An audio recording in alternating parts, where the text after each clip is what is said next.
पद्धतीनुसार आपण काय करतो की डायरेक्टली प्लांट म्हणजे एंटायर प्लांट आहे म्हणजे ब्रीडिंग कोणतीही मेथड न वापरता डायरेक्टली आपण काय करतो इंट्रोड्यूस करतो. एखादे समजा आता चीनमध्ये एखादी व्हरायटी असेल, ओके, वीट राईसची व्हरायटी असेल, तर ती जशीच्या तशी चीनमधून आणून इंडियन क्लायमेटला ती जशीच्या तशी लावणं त्याला म्हटलं जातं की म्हणजे plant introduction. Okay, plant introduction आणि अक्लेमॅटायझेशन ह्या दोन त्याच बेस कन्सेप्टवर आधारित आहेत. तर आपण बघूया नक्की काय. तर बघा डेफिनेशन काय plant इंट्रोडक्शनची. The process of taking or introducing plants or genotype into a new locality or environment which is not their growing place and having different climate is termed as introduction. बघा definition मध्ये दिले काय म्हणतात की the process of taking और introducing, मग plant असेल किंवा जिनोटाइप असेल कुठे, तर न्यू लोकॅलिटी. ओके, त्याची जी म्हणजे नॅचरल हॅबिटॅट आहे त्या नॅचरल हॅबिटॅट पेक्षा वेगळं न्यू एन्व्हायरमेंट असेल, न्यू हॅबिटॅट असेल, अशा ठिकाणी त्या प्लांटला इंट्रोड्यूस करणं किंवा तिथं घेऊन जाणं which is not there growing place. Okay, की ज्याचं ते नॅचरल ग्रोईंग प्लेस नाही अशा ठिकाणी एखादं प्लांट इंट्रोड्यूस करणं. ओके, त्याला म्हटलं जातं की इंट्रोडक्शन. ओके, नावातच आहे इंट्रोडक्शन. काय केलं जातं की एखादं प्लांट किंवा जिनोटाइप घेतलं जातं की ते न्यू लोकॅलिटीला किंवा एन्व्हायरमेंटला ग्रो केलं जातं. की ते क्लायमेट कसं आहे की नॅचरल क्लायमेट नाही, ज्या नॅचरल क्लायमेटला ते प्लांट येत होतं असं न करता, असं नॅचरल क्लायमेट न घेता नवीनच एखाद्या नॅचरल क्लायमेटला ते प्लांट इंट्रोड्यूस करणं त्याला म्हटलं जातं इंट्रोडक्शन. ओके, त्याला म्हटलं जातं introduction. And there adjustment under changed climate of new locality for a number of generation is called as acclimatisation. बघा अक्लिमॅटायझेशन म्हणजे काय की त्यांची ऍडजस्टमेंट, आपण इंट्रोडक्शन न्यू एन्व्हायरमेंटला एखादं प्लांट केल्यानंतर त्या प्लांटची न्यू चेंज क्लायमेटला जी ऍडजस्टमेंट होते. ओके, जी ऍडजस्टमेंट केली जाते, जी ऍडजस्टमेंट होते नंबर ऑफ जनरेशन्सला. ओके, पिढ्यान पिढ्या नंबर ऑफ जनरेशनला जी ऍडजस्टमेंट केली जाते त्याला म्हटलं जातं अक्लिमॅटायझेशन. ओके, ह्या दोन टर्म्स महत्वाच्या डेफिनेशन तुम्हाला विचारल्या जातील. ओके, इंट्रोडक्शन आणि अक्लिमॅटायझेशन. त्यानंतर बघा plant introduction may involve new varieties of a crop, okay, already grown in the area, wild species of a crop or totally new crop species for the area. Okay, काय involve असते plant introduction मध्ये की new varieties असतात of crop which is grown in new area or the wild species of the crop or totally new crop species for the area. Okay, it may be between countries or continents. Okay, म्हणजे country to country केलं जातं introduction किंवा continents, different continents आहेत त्यामधून एका continent मधून दुसऱ्या continent मध्ये हे केलं जातं, इंट्रोडक्शन केलं जातं. And also within the country, म्हणजे आता एका राज्यातून दुसऱ्या राज्यात सुद्धा असं केलं जातं. Okay, introduction from one environment to other. Okay, that is grape cultivation in Haryana, wheat in West Bengal and rice in Punjab. Okay, हे काय आहे तर इंट्रोडक्शन. ओके, इंट्रोडक्शन करून आता ग्रेप्स बऱ्यापैकी आपल्याला माहित आहे की जनरली ग्रेप्सच्या दक्षिण भारतात बऱ्यापैकी प्रमाण जास्त आहे ग्रेप्सचं, पण हरियाणामध्ये आपण इंट्रोड्यूस करून ग्रेप्सचं कल्टिवेशन घेतो. ओके, व्हीटचं कल्टिवेशन वेस्ट बंगालमध्ये घेतो, राईसचं पंजाबमध्ये घेतो, की ज्यात जे त्याचं नॅचरल एन्व्हायरमेंट नाही, नॅचरल एन्व्हायरमेंट सोडून इतर नवीन ठिकाणी आपण न्यू लोकॅलिटीला ते इंट्रोड्यूस करतो, ते प्लांट किंवा तो जिनोटाइप आहे तो इंट्रोड्यूस करतो. ओके, त्यानंतर बघा आता आपण इंट्रोडक्शन बघितलं तर टाइप्स ऑफ इंट्रोडक्शन कोणकोणते टाइप्स आहेत. तर बघा पहिला आहे primary introduction. Okay, primary introduction आहे. प्रायमरी इंट्रोडक्शन म्हणजे काय बघा, when introduced variety is well suited to new environment and is directly released for cultivation without any change in genotype. बघा जेव्हा काय केलं जातं, एखादी व्हरायटी, ओके, इंट्रोड्यूस केलेली variety is well suited to the new environment, ती एखाद्या new एन्व्हायरमेंटला जर वेल सूट झाली, त्यानं व्यवस्थित ग्रोथ झाली, व्यवस्थित डेव्हलपमेंट होत असेल त्या प्लांटची without any change in genotype. Okay, एखादी सिलेक्शन प्रोसेस न घेता किंवा त्यामध्ये एखादा जीन्सची ऍडिशन न करता ते आहेच्या जसंच्या तसं, ओके, जसंच्या तसंच ग्रो करणं न्यू एन्व्हायरमेंटला त्याला म्हटलं जातं primary introduction. Wien introduced variety is well suited to the new environment and is directly released for cultivation without any change, महत्वाचं without any change in genotype is called as primary introduction. कोणताही change त्या genotype मध्ये करायचा नाही, जसं आहेच्या तसं ती variety new लोकॅलिटीला release करायची. अशा प्रायमरी इंट्रोडक्शन आपण कोणकोणत्या व्हरायटी रिलीज केल्यात बघा. सोनोरा 64 आहे, लर्मा रोजो आहे व्हीटची व्हरायटी. त्यानंतर सेमी डॉर्फ राईसच्या व्हरायटी आहेत. तायवान फर्स्ट आहे, IR8 आहे, IR28 आहे, IR36 आहेत. या व्हरायटी काय प्रायमरी इंट्रोडक्शन आपण इंट्रोड्यूस केल्या आहेत न्यू लोकॅलिटीला. ओके, हे झालं प्रायमरी इंट्रोडक्शन. त्यानंतर बघा सेकंडरी इंट्रोडक्शन म्हणजे काय.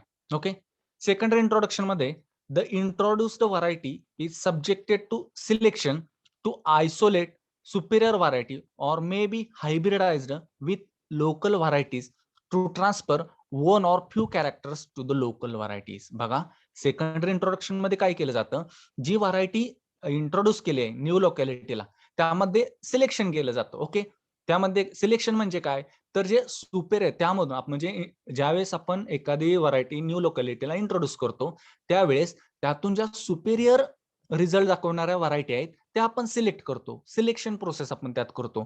किंवा काय करतो, त्यामध्ये ती व्हरायटी इंट्रोड्यूस केलेली व्हरायटी आणि एखादं लोकल व्हरायटी असेल त्यामध्ये काय करतो आपण, किंवा वाईल्ड स्पेसेस असेल त्यामध्ये क्रॉसिंग करतो. आणि काय करतो त्यामुळं की एखादा दुसरा डिझायरेबल जीन आहे. ओके, आता समजा आपण उत्तर भारतात, ओके, आता हरियाणामध्ये आपण काय केलं, राईस कल्टिवेशन आपण घेतो म्हणतो, व्हीट कल्टिवेशन. मग काय केलं तर त्यात जो कोल्ड आहे, कोल्ड रेजिस्टन्स एखादा जीन एखादा आपण त्यात काय करतो इंट्रोड्यूस करतो. ओके, म्हणजे एक किंवा एकपेक्षा जास्त कॅरेक्टर त्यामध्ये काय करतो आपण ट्रान्सफर करतो. कोणत्या, तर लोकल किंवा ज्या वाईल्ड स्पेसेस आहेत त्यामधून त्यात इंट्रोड्यूस्ड व्हरायटीमध्ये ट्रान्सफर करतो. जर चेंजेस होत असतील, ओके, असे जर चेंजेस होत असतील तर त्याला म्हटलं जातं सेकंडरी इंट्रोडक्शन. ओके, प्रायमरी मध्ये जसंच्या आहे तसंच लावणं आणि सेकंडरी मध्ये काय करायचं, सिलेक्शन प्रोसेस त्यामध्ये घेतली जातात किंवा हायब्रिडायझेशन केलं जातं लोकल व्हरायटी बरोबर किंवा वाईल्ड स्पेसिस बरोबर, आणि 1 ते 2 डिझायरेबल जे कॅरेक्टर्स आहेत ते ट्रान्सफर केले जातात. ओके, ज्या इंट्रोड्युस्ड व्हरायटी त्यामध्ये.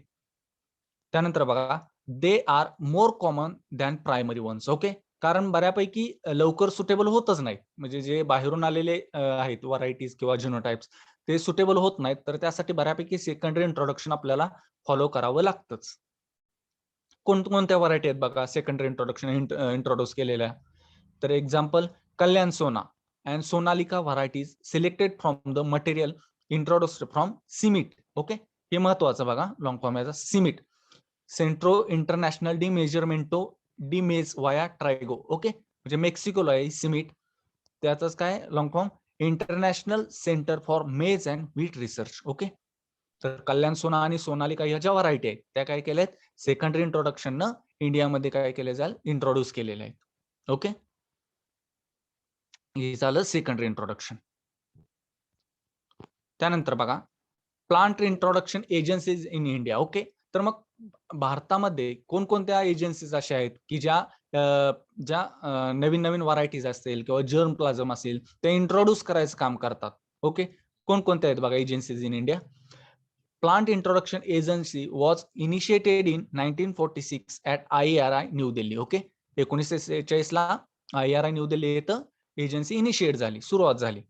In 1956 it was expanded as the Plant Introduction and Exploration Organization, and in 1961 it was made an independent division in IARI as Division of Plant Introduction. Okay, 1956 मध्ये काय झालं होतं की ते प्लांट इंट्रोडक्शन आणि exploration organisation होतं.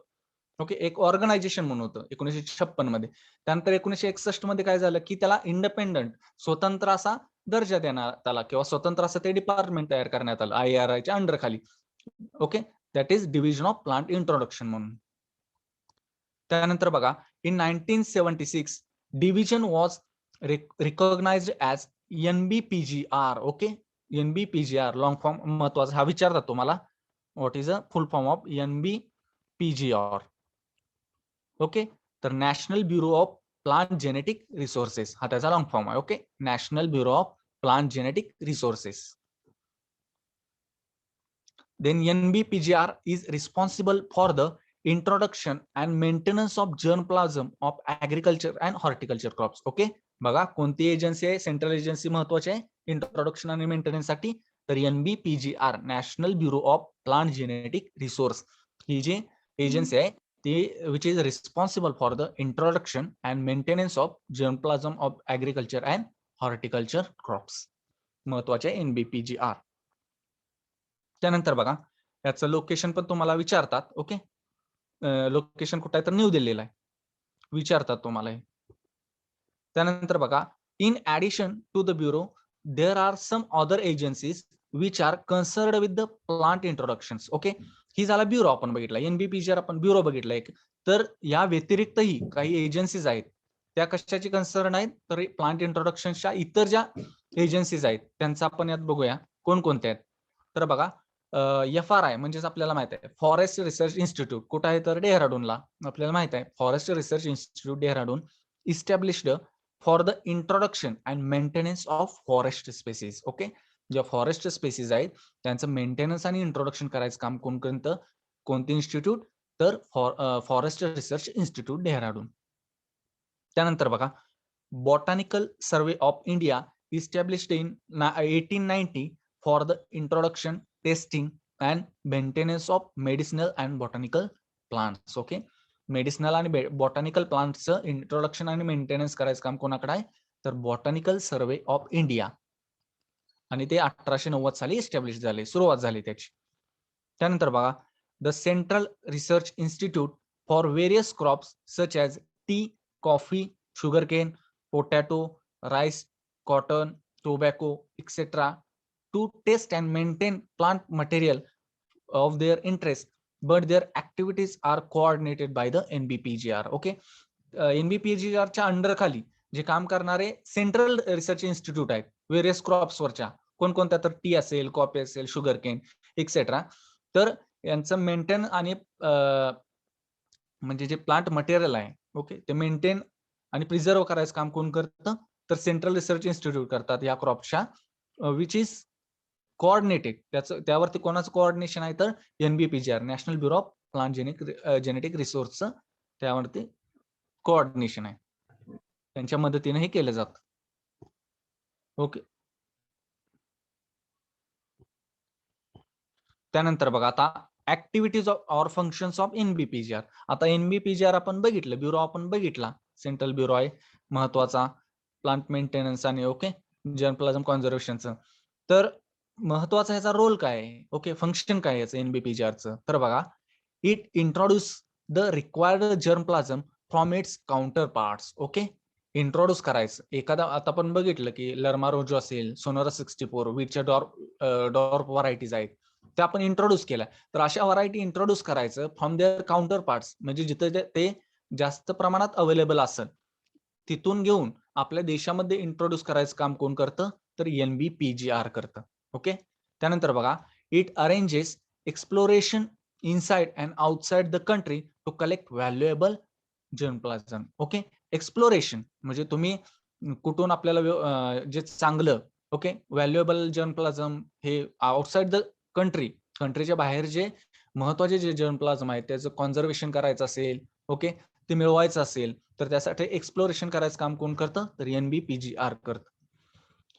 It is responsible for the inspection and quarantine of all the introduced plant materials. Okay, आता बघा जर एखादं आपण प्लांट मटेरियल आपण इंट्रोड्यूस केलं म्हणजे बाहेरच्या कंट्रीमधून आपल्या कंट्रीमध्ये आणलं तर त्यावेळेस जे क्वारंटाईन्स आहेत ओके किंवा इन्स्पेक्शन आहे का तर एखादी पेस्ट असेल, डिसीज असेल ते जर त्याबरोबर आली तर त्यामुळं मोठा आउटब्रेक होऊन जास्त म्हणजे डेंजर असतोय. ओके, त्यामुळं डिसीज पेस्ट मोठ्या प्रमाणावर इन्सिडेन्स त्याचा होऊ शकतो. मग ते आपल्याला कंट्रोल कराय किंवा ते थांबवण्यासाठी काय केलं जातं तर NBPGR रेग्युलर इन्स्पेक्शन आणि क्वारंटाईन केलं जातं इंट्रोडक्शनच्या वेळेस.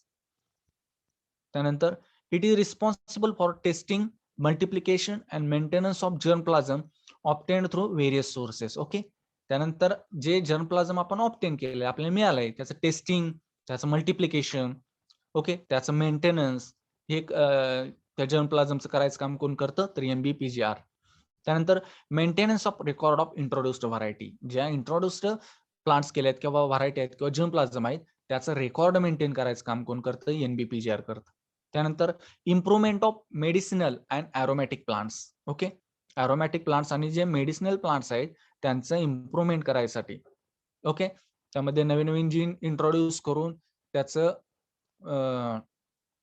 म्हणजे क्वालिटी वाढवण्यासाठी प्रयत्न कोण करतं? तर NBPGR करतो. ओके, हे आहेत activities or functions of NBPGR. National Bureau of Plant genetic research हे फंक्शन्स आहेत बघा वेगवेगळे.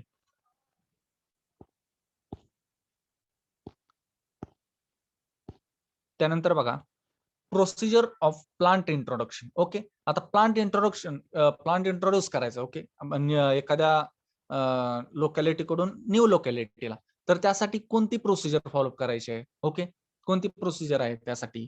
तर बघा, पहिला आहे त्यामध्ये प्रोक्युरमेंट ऑफ जर्म प्लाझम. जर्म प्लाझम अगोदर आपल्याला सिलेक्ट केलं पाहिजे कोणतं जर्म प्लाझम आपल्याला लागणार आहे, त्यासाठी आपण त्याचं प्रोक्युरमेंट केलं पाहिजे. ओके, त्यात बघा any individual or scientist or institute can introduce germplasm, but the entire introduction must be routed through the NBPGR. Okay, एखादा इंडिव्हिज्युअल व्यक्ती असेल किंवा सायंटिस्ट असेल किंवा इन्स्टिट्यूट असेल, ते इंट्रोड्यूस करू शकते जर्मप्लाझम. पण काय, तर ते कुणाच्या मार्गावरून गेलं पाहिजे? तर NBPGR न जे काही नॉर्म्स आहेत, NBPGR चे जे काही त्यासाठी व्यवस्थित क्रायटेरियाज दिले आहेत, ओके, त्या क्रायटेरिया थ्रूच काय केलं पाहिजे? इंट्रोड्यूस केलं पाहिजे ते germplasm from the known source of the country or neighbouring countries. Okay, known source पासून ते आपण काय केलं पाहिजे? आपण सिलेक्ट केलं पाहिजे एखाद्या सायंटिस्टनं, इन्स्टिट्यूटनं किंवा इंडिव्हिज्युअलनं ते जर्मप्लाझम. त्यानंतर बघा, while introducing germplasm scientist has to follow 2 routes. Okay, 2 महत्वाचे मार्ग स्वीकारले पाहिजेत. कोणते?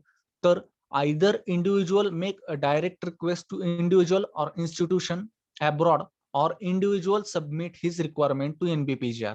ओके, काय करेल की आयदर इंडिव्हिज्युअल मेक, म्हणजे जर असे एक सेपरेट व्यक्ती असेल तो रिक्वेस्ट करू शकतोय. ओके, इन्स्टिट्यूशन किंवा एखादी individual submit his requirement to the NBPGR. Okay, आलं लक्षात की इंडिव्हिज्युअल सुद्धा एखादा करू शकतो रिक्वेस्ट, किंवा एखादी इन्स्टिट्यूशन असेल ते सुद्धा रिक्वेस्ट करू शकते NBPGR ला by giving all detailed information about requirement. Okay, त्यांची काय रिक्वायरमेंट आहे त्याची डिटेल इन्फॉर्मेशन NBPGR ला देऊन ते ओके ते करू शकतात इंट्रोडक्शन जर्मप्लाझमचं. त्यानंतर बघा, generally the required material is obtained through correspondence as a gift. Okay, जे मटेरियल असते काय असते? Correspond gift as a exchange purchase. Okay, exchange नुसार सुद्धा असते की आपलं एखादं मटेरियल बाहेरच्या कंट्रीला द्यायचं आणि बाहेरच्या कंट्रीचं मटेरियल आपल्याला द्यायचं, असं एक्सचेंज सुद्धा असू शकतो. किंवा the plant part to be introduced depend upon the crop species. Okay, क्रॉपच्या स्पेसिस वरती कोणता पार्ट आहे, प्लांट पार्ट इंट्रोड्यूस करायचा हे डिपेंड असते. It may be seeds, tubers, runners, suckers, stolons, bulbs, rhizomes, cuttings, buds or seedlings असू शकतात. Okay, या वेगवेगळे पार्ट्स असू शकतात प्लांटचे. The plant part used for the propagation of a species is known as propagule. Okay, महत्वाचे definition बघा. The plant part which is used for propagation, propagation साठी एखादं लावण्यासाठी एखादं जो प्लांट पार्ट वापरला जातो. ओके, ऑफ स्पेसिस, एखाद्या स्पेसिसचा जो प्लांट पार्ट वापरला जातो त्याला काय म्हटलं जातं? प्रोपॅग्युल. ओके, त्याचं म्हटलं जातं प्रोपॅग्युल. त्यानंतर बघा, आता आपण बघितलं महत्वाचं प्रोक्युरमेंट झाले, जर्मप्लाझम आपण सिलेक्ट केला, आपल्याला डिझायरेबल असा जर्मप्लाझम सिलेक्ट केला, त्यासाठी जे काही मार्ग आहेत ते आपण NBPGR चे जे क्रायटेरिया आहेत किंवा नॉर्म्स आहेत ते आपण फॉलो केले. आता दुसरं काय बघा. ओके, दुसरी स्टेप, त्यानंतर क्वारंटाईन. ओके, क्वारंटाईन दुसरी step. It means to keep the material in isolation to prevent the spread of diseases or weeds. Okay, काय करायचं? आयसोलेशन मध्ये ठेवायचं, क्वारंटाईन करायचं. आता सर्वांच्या परिचयाचा शब्द आहे क्वारंटाईन. ओके, क्वारंटाईन केलंय. Okay, home isolation. त्याच टाईपमध्ये ते आयसोलेट केले जातं, ते मटेरियल आपण किंवा जर्मप्लाझम आहे तो आयसोलेट केला जातो. कशासाठी? To prevent the spread of disease or weed. वीडचा जर इन्फेक्शन असेल किंवा डिसीज जर थोडंफार इन्फेक्शन असेल, त्याचा परत इंट्रोड्यूस केल्यानंतर आउटब्रेक मोठ्या प्रमाणावर होऊ नये यासाठी त्याचं इन्स्पेक्शन आणि आयसोलेशन केलं जातं.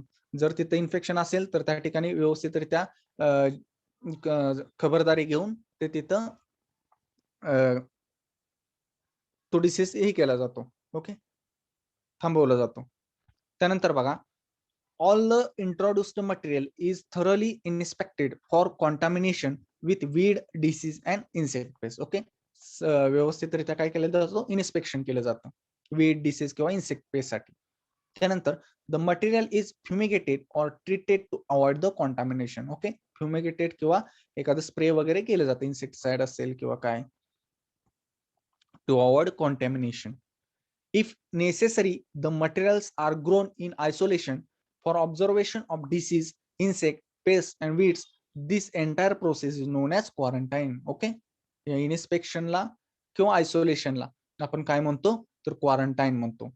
And rules prescribe by them are known as quarantine rules. आणि ओके, त्या रूल्स नुसार आपण त्याचं क्वारंटाईन करतो, आयसोलेशन करतो, त्यामध्ये परत इन्स्पेक्शन करतो. ओके, त्या रूल नुसार. तर त्या रूलला काय म्हटलं जातं, तर क्वारंटाईन रूल्स म्हटलं जातं. त्यानंतर बघा, all the materials being introduced must be covered by an authentic phytosanitary certificate. अतिशय महत्वाचं बघा, जर तुम्हाला एखादं मटेरियल जर इंट्रोड्यूस करायचं असेल तर त्याला काय, कोणतं सर्टिफिकेट महत्वाचं आहे, तर ऑथेंटिक. ओके, ऑथेंटिक सोर्स आपण म्हणतो ना, ऑथेंटिक सोर्स एखादा किंवा ऑथेंटिक मटेरियल ते असलं पाहिजे की त्याला फायटोसॅनिटरी सर्टिफिकेट असलं पाहिजे. ओके, फायटोसॅनिटरी सर्टिफिकेट त्याला महत्वाचं पाहिजे from the source of the country. ज्या कंट्रीमधून आपण घेणार आहे ते मटेरियल किंवा जर्मप्लाझम, त्याचं फायटोसॅनिटरी सर्टिफिकेट आपण घेतलं पाहिजे. That is they must be declare free from disease, weeds and paste. Okay, असं सर्टिफिकेट की ज्यामध्ये कशाचा उल्लेख पाहिजे, की which is free from disease, weeds and paste, याच्यापासून ते फ्री पाहिजे. त्यानंतर बघा, if any country or material does not fulfil the quarantine rules, the materials are likely to be destroyed by NBPGR or would return to the source country. Okay, जर quarantine rules किंवा एखादं जे requirement आहे, okay, ते जर follow up केलं नाही तर ते एनबीपीजीआर काय करतं, ते मटेरियल रिटर्न करू शकतं त्या कंट्रीला, सोर्स कंट्रीला रिटर्न करू शकतं. ओके, तर हे झालं काय, क्वारंटाईन. त्यानंतर बघा, कॅटलॉगिंग, पुढची प्रोसेस कॅटलॉगिंग. प्रोक्युरमेंट ऑफ जर्मप्लाझम पहिल्यांदा, त्यानंतर क्वारंटाईन, आणि त्यानंतर आता कॅटलॉगिंग. ओके, कॅटलॉग तयार करायचं. The introduced material is entered in accession register. Okay, जे रजिस्टर असते त्यामध्ये रजिस्टर केलं जातं. And is given an entry number, त्यासाठी विशिष्ट असा एंट्री नंबर दिला जातो त्या मटेरियलचा. The information regarding the name of the species, crop, variety and place of origin, adaptation, morphological characters are recorded. Okay, जे हे काही दिलेले आहेत, त्याचं क्रॉप कोणतं क्रॉप आहे, स्पेसिस कोणते आहे, व्हरायटी आहे, याचं सगळं डिटेल इन्फॉर्मेशन त्या रजिस्टर मध्ये रेकॉर्ड केलं जातं. The plant materials are grouped into 3 groups. Okay, 3 groups मध्ये जे प्लांट मटेरियल इंट्रोड्यूस केलं आहे ते कॅटेगराइज केलं जातं. कोणकोणत्या, तर ईसी बघा, म्हणजे exotic collection. Okay, exotic collection.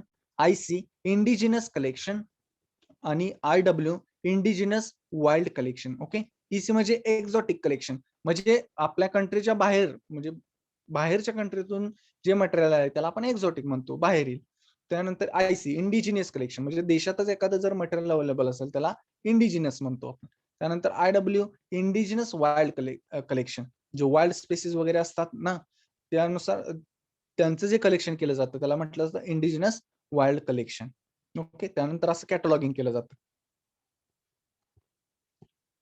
त्यानंतर इव्हॅल्युएशन. ओके, कॅटलॉगिंग केलं, त्यानंतर आता महत्वाची स्टेप काय आहे, तर त्याचं इव्हॅल्युएशन केलं पाहिजे, त्याची उत्क्रांती आपण आता केली पाहिजे. ओके, त्याचं म्हणजे ते सोन करून, त्याची ग्रोथ करून, ओके, तर त्यात एखादे डिझायरेबल जीन्स ऍड करून, ओके, जे सुटेबल किंवा चांगले ज्या व्हरायटी आहेत, ओके, जे रिझल्ट चांगला आहे अशांचं सिलेक्शन करणं. ओके, या गोष्टी या इव्हॅल्युएशन मध्ये येतात. आता बघा, the introduced material is evaluated to assess the potential of new introduced and their performance. Okay, काय केलं जातं, इंट्रोड्युस्ड मटेरियलचं काय केलं जातं, पोटेन्शियल चेक केलं जातं नवीन व्हरायटीचं, आणि त्यांचा परफॉर्मन्स रेकॉर्ड केला जातो. These materials are evaluated at different substations. Okay, एकाच ठिकाणी ह्या मटेरियलचं इव्हॅल्युएशन केलं जात नाही, तर डिफरंट सबस्टेशनला त्या ग्रो करून त्यांचा परफॉर्मन्स असेल, ओके, त्यांचे रिझल्ट असतील ते चेक केले जातात. त्यानंतर बघा, the material resistance to disease and pest is evaluated under favorable environmental condition and the promising one is either released as such as variety or subjected to selection or hybridization. Okay, आणि अशा नंतर ज्या त्यांचं evaluation केल्यानंतर ज्या variety superior performance देतील, त्यांचा performance चांगला असेल, अशा व्हरायटी काय केल्या जातात, डायरेक्टली रिलीज एज व्हरायटी और काय केल्या जातात, सब्जेक्टेड टू सिलेक्शन और हायब्रिडायझेशन साठी त्या वापरल्या जातात व्हरायटी. अशा पद्धतीने त्यांचं इव्हॉल्युशन केलं जातं. त्यानंतर बघा, मल्टिप्लिकेशन अँड डिस्ट्रीब्युशन. ओके, शेवटची स्टेप कोणती, तर multiplication and distribution. After evaluation, promising materials from introduction may be increased by multiplication and released for general cultivation as variety under necessary trials. Okay, त्यानंतर काय झालं, इव्हॉल्युशन केलं झाल्यानंतर okay, promising result भेटल्यानंतर आपण काय करतो, त्याचं मल्टिप्लिकेशन केलं जातं फॉर जनरल कल्टिवेशन और रिलीज्ड ॲज अ व्हरायटी. त्यानंतर most of them are identified for desirable character and maintained for future use. Okay, त्यानंतर most of them are identified केले जातात, जे आपण म्हटलं जे सुपेरियर परफॉर्मन्स देणाऱ्या व्हरायटी आहेत त्यांचं सिलेक्शन केलं जातं, आयडेंटिफाय केले जातात आणि त्या काय केल्या जातात, for desire and maintained for future use, future use साठी त्यांचं मेंटेनन्स केलं जातं. ओके, तर समजली ही प्रोसिजर इंट्रोडक्शनची, समजतंय ना शिकवल्याला, कोणीतरी सांगा. Yes sir. Okay okay, continue करू आपण. आता बघा, इंट्रोडक्शन आपण बघितलं. ओके, इंट्रोडक्शन कशा पद्धतीने केलं जातं त्याचं. आता बघा, अक्लिमॅटायझेशन म्हणजे काय, तर आपण बघितलं, the process that leads to the adoption of variety to a new environment is known as acclimatization. Okay, एखाद्या व्हरायटीची त्या न्यू लोकॅलिटीला किंवा न्यू एन्व्हायरमेंटला अडॉप्शन करायची पॉवर, ओके, अडॉप्शन करायची जी की प्रोसेस आहे, त्या एन्व्हायरमेंटला सुटेबल एकरूप करून घेण्याची जी प्रोसेस आहे त्याला म्हटलं जातं अक्लिमॅटायझेशन. ओके, त्यानंतर बघा, generally the introduced varieties perform poorly, okay, because they are often not adapted to the new environment. Okay, बरोबर आहे, कारण ज्या त्यांचं नॅचरल क्लायमेट असतं त्या नॅचरल क्लायमेट पेक्षाही वेगळं असं क्लायमेट त्यांना तिथं भेटतं ज्या ठिकाणी आपण इंट्रोड्यूस करणार आहे. त्याच्यामुळे कसं होते, नॉर्मली त्या कसं असतात, पुअरली परफॉर्मन्स देतात. ओके, त्यानंतर बघा, sometimes the performance of that variety improve in new environment by growing it for number of generations. Okay, काय होतं, काही वेळा आपण जर त्याच सुरुवातीला तुम्हाला पुअर परफॉर्मन्स मिळेल, पण जसं जसं आपण त्या व्हरायटी जनरेशन आफ्टर जनरेशन, म्हणजे ह्या वर्षी ग्रो केलं, त्यानंतर पुढच्या वर्षी केलं, जसं जसं आपण त्यांच्या जनरेशन घेत जाऊ त्याच्यानुसार कसं होत जातो, त्यांचा रिझल्ट आहे तो इम्प्रूव्ह होत जातो, म्हणजे त्या बेटर रिझल्ट आपल्याला द्यायला लागतात varieties. Acclimatization is brought about by a faster multiplication of that genotype that is better adapted to the new environment. Okay, जेवढा आपण जनरेशन जास्त घेऊ तेवढे जनरेशन काय होणार, त्या अडॅप्ट करणार, लवकर अडॅप्ट करणार त्या एन्व्हायरमेंटला आणि त्या काय देणार, त्यांचा सुटेबल रिझल्ट देणार, त्या व्हरायटीज किंवा जिनोटाइप त्यांचा सुटेबल रिझल्ट देणार अक्लिमॅटायझेशन प्रोसेसने. ओके, काय जनरेशन आफ्टर जनरेशन ग्रो करत जायचं एखादा व्हरायटी असेल किंवा जर्मप्लाझम, त्यामुळे तो न्यू लोकॅलिटीला अडॅप्ट होतो. ओके, न्यू अडॅप्ट होतो, त्यालाच म्हटलं जातं acclimatization process. The populations having more variability are easily acclimatized. Okay, जे पॉप्युलेशन काय ज्यांची व्हेरिएबिलिटी जास्त आहे त्या काय होतात, इझिली अक्लिमॅटाइज होतात किंवा अडॅप्ट होतात. Okay, that is cross pollinated crops are easily acclimatized than self pollinated crops. Okay, ज्या क्रॉस पॉलिनेटेड व्हरायटीज असतात त्या जास्त प्रमाणात अडॅप्ट होतात न्यू एन्व्हायरमेंटला than the self pollinated crops. Okay, कारण क्रॉस पॉलिनेशन मध्ये कसं असतंय, व्हेरिएबिलिटी कशी असत्या, जास्त व्हेरिएबिलिटी प्रेझेंट असत्या. ओके, जिनोटाइप मध्ये जास्त प्रमाणात व्हेरिएबिलिटी प्रेझेंट असते as compare to self pollinated crops. हे झालं अक्लिमॅटायझेशन. ओके, इंट्रोडक्शन बघितलं आपण, इंट्रोडक्शनचे टाइप्स, त्यानंतर इंट्रोडक्शनची प्रोसिजर, त्यानंतर अक्लमॅटायझेशन आपण बघितलं. आता आपण महत्वाची टर्म डोमॅस्टिकेशन म्हणजे काय. ओके, डोमॅस्टिकेशन बघा काय definition. It refers to the bringing of wild and weedy species under human management. Okay, एखादी जंगली वनस्पती आहे किंवा वाईल्ड स्पेसीज असेल त्याचं काय करायचं, अंडर ह्युमन मॅनेजमेंट करायचं आणि क्रॉप इम्प्रुव्हमेंट मध्ये त्याचा कसा उपयोग करता येईल यासाठी प्रयत्न करणं, त्याला म्हटलं जातं की domestication. It refers to the bringing of wild and weedy species under human management. Wild species human management खाली आणणं, त्याला म्हटलं जातं डोमॅस्टिकेशन. ओके, तर आता बघा आपण बघितल्या टर्म्स वेगवेगळ्या, इंट्रोडक्शन, एक्लिमॅटायझेशन, डोमॅस्टिकेशन. त्यानंतर आता बघा की पर्पज और ऑब्जेक्टिव्ह ऑफ प्लांट इंट्रोडक्शन. आता ऑब्जेक्टिव्ह काय आहे प्लांट इंट्रोडक्शन करून, तर बघा कोणकोणते आहेत बघा. पहिलं, to obtain entirely new crop plants. Okay, एखादं नवीनच क्रॉप प्लांट्स आपल्याला ऑप्टेन करायचं असेल तर कोणकोणते आहेत त्यात. मेज मध्ये आपण ते वापरले, पोटॅटो मध्ये, टोमॅटो, टोबॅको, सोयाबीन, गोबी, सारसन म्हणजे ब्रासिका नॅपल्स, या काय केले हे कसे आहेत डायरेक्टली इंट्रोड्यूस करून आपण मिळवलेले प्लांट्स आहेत. ओके, त्यानंतर बघा to serve as new varieties Sonora 64, Lerma Rojo, okay, Taiwan first, IR8, IR28, हे काय केलंय न्यू व्हरायटीज डायरेक्ट आपल्याला भेटल्या ना. इंट्रोड्यूस केल्यानंतर त्या नाव ऍज अ न्यू व्हरायटीज म्हणून रेकग्नाइज झाल्या आपल्या देशामध्ये. ओके, त्यानंतर बघा to be used in a crop improvement. Okay, crop improvement सुद्धा मध्ये सुद्धा आपण ते वापरू शकतो, म्हणजे सब्जेक्टेड टू हायब्रिडायझेशन. त्यामध्ये हायब्रिडायझेशन करून दोन डिसिमिलर जिनोटाइपचे पॅरेंट एकत्र घेऊन त्यानुसार एखादा नवीन हायब्रिड व्हरायटी डेव्हलप करणं. ओके, हायब्रिडायझेशन दॅट इज बघा tomato Pusa Ruby, that is मिरोटी चा क्रॉस कोणावर साईऑक्स बरोबर केला. त्यानंतर and introduced from USA. Okay, म्हणजे टोमॅटो पुसारोबी ही जी व्हरायटी आहे ती कोणाच्या क्रॉस पासून बनवल्या, तर मिरुटी आणि Sioux which is introduced from USA मधून इंडियामध्ये ते इंट्रोड्यूस केलेली व्हरायटी आहे टोमॅटो पुसारोबी. ओके, त्यानंतर बघा सायंटिफिक स्टडीज. ओके, एखादा सायंटिफिक स्टडी शास्त्रीय अभ्यास करायचा असेल एखाद्या गोष्टींवरती, एखाद्या जर्मप्लाझमवरती किंवा एखाद्या व्हरायटीवरती, तरी सुद्धा त्याचा उपयोग होऊ शकतो प्लांट इंट्रोडक्शनचा. त्यानंतर ऍस्थेटिक व्हॅल्यू. ओके, शोभवंत म्हणतो आपण, ऍस्थेटिक व्हॅल्यू म्हणून आपण त्याचा युज करू शकतो. एखादे इंट्रोड्यूस केलेले प्लांट्स असतील, ओके, शोभेचं एखादं प्लांट असेल ते म्हणून ऍस्थेटिक व्हॅल्यू म्हणून आपण वापरू शकतो. आता लँटेना कॅमेरा हे सुद्धा इंट्रोड्यूस झालेलं वीड आहे. ओके, ते थोड्याफार प्रमाणात म्हणजे ऍज अ वीड म्हणून आपण कन्सिडर करतो, पण बऱ्याच ठिकाणी ऍस्थेटिक पर्पज म्हणजे सुशोभीकरणासाठी ते वापरलं जातं. ओके, त्यानंतर बघा uses of plant introduction. Uses काय आहेत प्लांट इंट्रोडक्शनचे.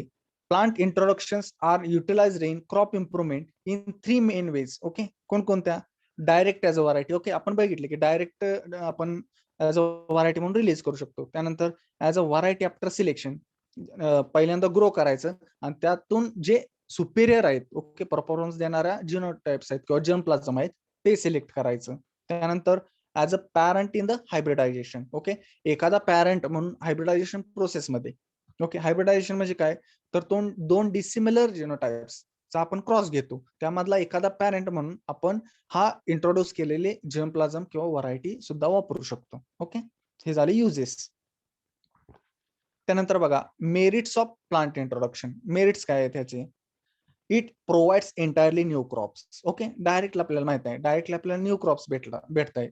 त्यानंतर it provides superior variety directly after selection और हायब्रिडायझेशन. त्यामध्ये सिलेक्शन आणि हायब्रिडायझेशन प्रोसेस फॉलो केल्यानंतर आपल्याला सुपेरियर व्हरायटी सुद्धा मिळू शकते. त्यानंतर it protects the variability from genetic erosion by collecting germplasm. Okay, जे जेनेटिक इरोजन होत आहे, okay, variability, it protects the variability from genetic erosion by collecting germplasm. Okay, जर्मप्लाझमचा आपल्याला माहित आहे की मोठ्या प्रमाणावर ऱ्हास होत चाललाय, पण असे जर्मप्लाझम आपण जर कलेक्ट केले तर जे जेनेटिक इरोजन होत आहे किंवा जीन्सचा जो लॉस होतोय, जे डिझायरेबल जीन्स आहेत किंवा वाईल्ड जीन्स आहेत त्याचा जो लॉस होतोय तो आपल्याला काही प्रमाणात काय करता येईल, प्रोटेक्ट करता येईल, थांबवता येईल. It is very quick and economical method of crop improvement. Okay, direct आहे, डायरेक्टली इंट्रोड्यूस करू शकतो किंवा सिलेक्शन हायब्रिडायझेशन प्रोसेस देऊन आपण इंट्रोड्यूस करू शकतो. त्यामुळे जास्त काही यात म्हणजे खर्चिक अशी बाब नाही आणि क्विक आहे मेथड, लगेच आहे आणि इकॉनॉमिकल मेथड आहे. ओके, ऑफ क्रॉप इम्प्रुव्हमेंट आहे. हे झाले मेरिट्स. Okay, plant इंट्रोडक्शनचे. त्यानंतर बघा आता डीमेरिट्स पण काय आहेत हे आपण बघितलं चांगलं, काय काय प्लांट इंट्रोडक्शनचं. तर तसं त्याबरोबर काही डीमेरिट सुद्धा आहेत. ते कोणकोणते आहेत ते बघूया. बघा, introduction of noxious weeds that is Argemone mexicana, Parthenium argentatum, Eichhornia crassipes, water hyacinth आपण त्याला म्हणतो, किंवा लॅन्टेना कॅमेरा आहेत. अशा नॉक्शियस वीड्स काय होऊ शकते, इंट्रोडक्शन होऊ शकते. ओके, आपल्या जे आपण आपल्या कंडिशनला, ओके, आपल्या ह्याच्यात आपण बघितलं, मी उदाहरण सांगितलं होतं की लॅन्टेना कॅमेरा बाहेरून आलेला आहे, सुशोभीकरणासाठी आलं होतं, पण ते इतक्या प्रमाणात पसरलं की ते ऍज अ वीड म्हणून ते डिक्लेअर झालंय आता.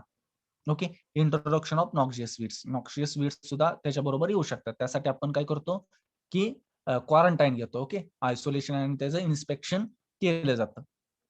त्यानंतर बघा, इंट्रोडक्शन ऑफ डिसीजेस सुद्धा येऊ शकतात. आपण बघितले late blight of potato from Europe. Okay, late blight of potato from Europe 1883 मध्ये आलेला. त्यानंतर flag smut of wheat from Australia and bunchy top of banana from Ceylon. Okay, Ceylon मधून 1940 साली बंची टॉप ऑफ बनाना आणि इंट्रोड्यूस केल्यानंतर याचा मोठ्या प्रमाणावर आउटब्रेक झाला होता. त्यामुळं बऱ्याच प्रमाणात लॉस झाला होता. ओके, फूड स्कॅरिटी कंडिशन यांच्यामुळं निर्माण झाली होती बऱ्यापैकी. त्यानंतर introduction of paste. Okay, disease बघितलं, नॉक्शियस वीडचं इंट्रोडक्शन होऊ शकतं, त्याचबरोबर पेस्ट सुद्धा येऊ शकते एखादी. आता potato tuber moth from Italy. Okay, Italy मधून पोटॅटो ट्युबर मॉथ ही पेस्ट आली होती, इंट्रोड्यूस झाली होती पोटॅटो बरोबर. त्यानंतर उली ऍपिड्स ऑफ ऍपल्स. ओके, जे उली ऍफिड्स आहेत ऍपलचे, त्याचं इंट्रोडक्शन झालं होतं. त्यानंतर फ्लटेड स्केल ऑफ सिट्रस, ह्या पेस्ट काय आहेत, त्या इंट्रोड्यूस होऊन आपल्या म्हणजे एन्व्हायरमेंटल कंडिशनला ते येऊ शकतात. ओके, त्यानंतर ornamental turn into weeds, example water hyacinth आणि लॅन्टेना कॅमेरा. आपण बघितलं की ऑर्नामेंटल जे आहेत प्लांट्स ते काय होतात, टर्न इंटू वीड्स मध्ये त्याचं रूपांतर होऊ शकते. वॉटर हायसिंथ असेल किंवा लॅन्टेना कॅमेरा, हे आपण ऑर्नामेंटल पर्पज साठी इंट्रोड्यूस केले होते, पण त्याचं प्रमाण इतकं झालं की ते as a turns into weeds. त्यानंतर threat to the ecological balance. Okay, eucalyptus आहे. ओके, आपल्याला माहित आहे निलगिरी, आपल्याला माहित आहे युकॅलिप्टस काय होतं, इंट्रोड्यूस फ्रॉम ऑस्ट्रेलिया. काय करते तर डीप, त्याचे रूट्स काय करतात, डीपली रोटेड असतात, खालीपर्यंत असतात, आणि ते काय करतात, ते ग्राउंड वॉटर असते ते बऱ्यापैकी काय करतात, ग्राउंड वॉटर यूज करतात. त्यामुळे काय होतं, सबसॉइल वॉटर काय होतं, डिप्लिशन होते. ओके, डिप्लिशन व्हायला लागले, जे ग्राउंड वॉटर आहे त्यामध्ये डिप्लिशन व्हायला लागले या युकॅलिप्टसमुळे.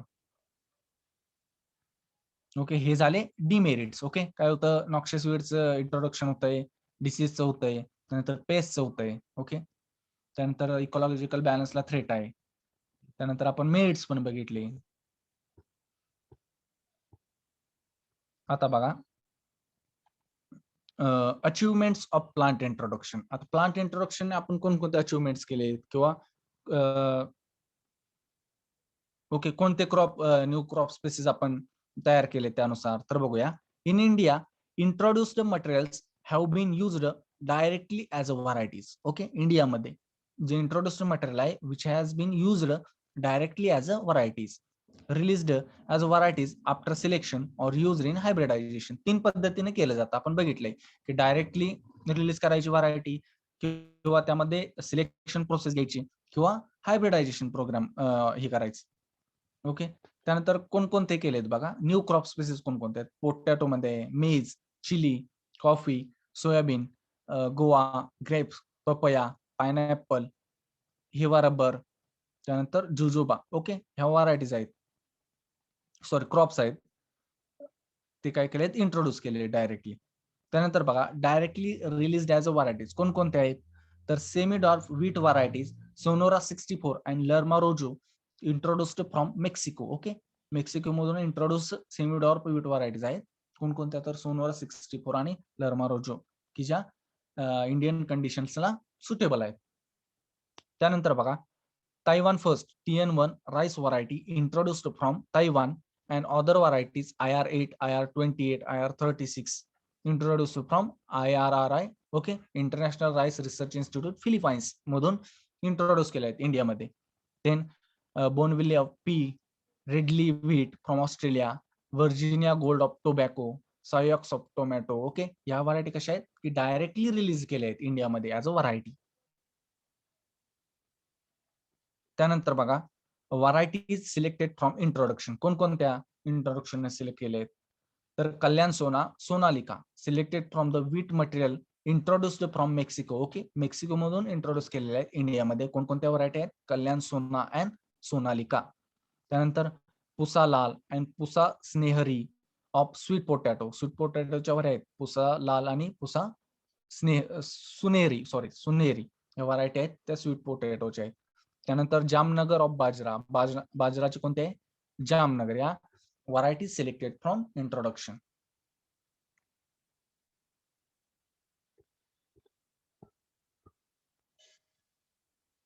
ओके, त्यानंतर तिसरा आहे varieties developed through hybridisation. Hybridisation process carried करून आपण कोणकोणत्या व्हरायटीज डेव्हलप केल्या आहेत, तर बघा all dwarf varieties of wheat derived from crosses with Mexican varieties. Okay, ज्या काही डॉर्फ व्हीट व्हरायटीज आहेत त्या कशा आहेत, आपण through the process of hybridization Mexican varieties बरोबर क्रॉस करून त्या मिळवलेल्या आहेत.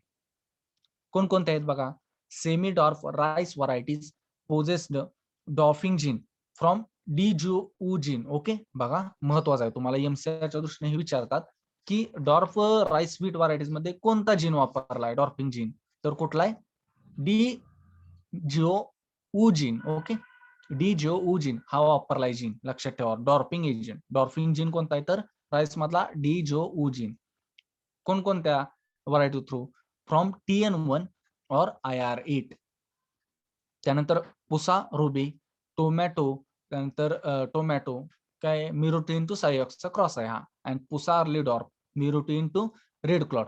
ह्यानंतर बघा ज्या महत्वाचा अजून एक MCQ महत्वाचा MCRच्या दृष्टीनं, की ज्या डॉर्फ व्हीट व्हरायटीज आहेत, ओके, डॉर्फ व्हीट व्हरायटी आहेत त्यामध्ये कोणता वापरलाय डॉर्फिंग जीन. ओके, कोणता माहित आहे का, म्हणजे कोणता डॉर्फिंग जीन वापरला, आता आपण बघितले की राईस मध्ये कोणता आहे, तर जीन वापरलाय. ओके, तर तसा व्हीट मध्ये कोणता आहे माहित आहे का कोणाला. Norin 10. Okay okay, good, very good.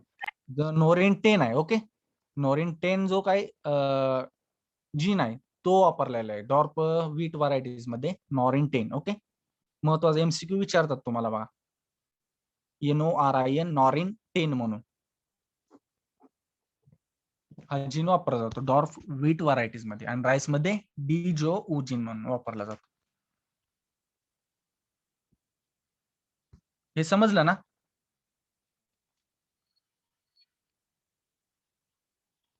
समजता येणार आहे शिकवलेलं. Yes sir. Yes Okay. Sir. जे महत्वाचं आहे ना MCR किंवा तुमचे जे ऍग्री MPSC आहे त्या दृष्टीने जे महत्वाचे आहेत मी तुम्हाला जे शिकवतानाच सांगत जाईन, MCQ वगैरे. ओके, एखादा कन्सेप्ट वगैरे कसे प्रश्न विचारले जातात वगैरे मी सांगत जाईन तुम्हाला, ते फक्त नोट डाऊन तुम्ही करून घेत जावा.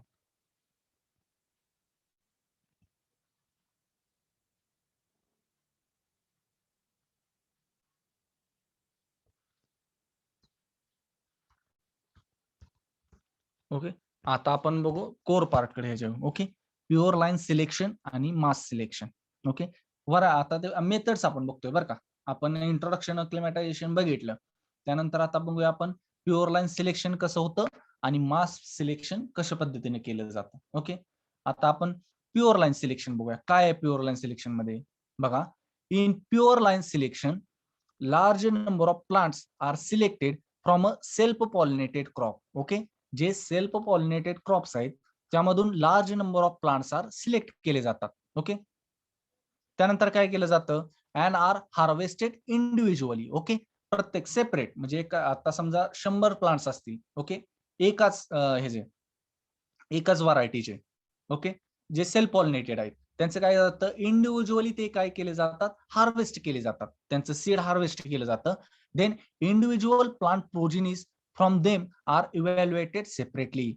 परत त्यातून काय करणार, आपण 100 प्लांट्स लावले, त्यामधून प्रत्येक प्लांट्स मध्ये जे सुपेरियर सीड दिसतंय, आकारानं बोल्ड आहे किंवा डिसीज फ्री आहे, पेस्ट फ्री आहे, असं काय करणार आपण, ते इंडिव्हिज्युअली प्रत्येकचं सेपरेट सेपरेट नंबर देऊन, म्हणजे 1 नंबरचं हे सीड, 2 नंबरचं हे, असं सेपरेटली आपण ते हार्वेस्ट करणार आणि ते काय करणार, परत पुढच्या वर्षी लावणार. ओके, ते पुढच्या वर्षी आपण इव्हॅल्युएट सेपरेटलीच करायचं, सेपरेटली त्यांच्या ग्रोन करायचं, त्यातून जे सुपेरियर व्हरायटी भेटतात.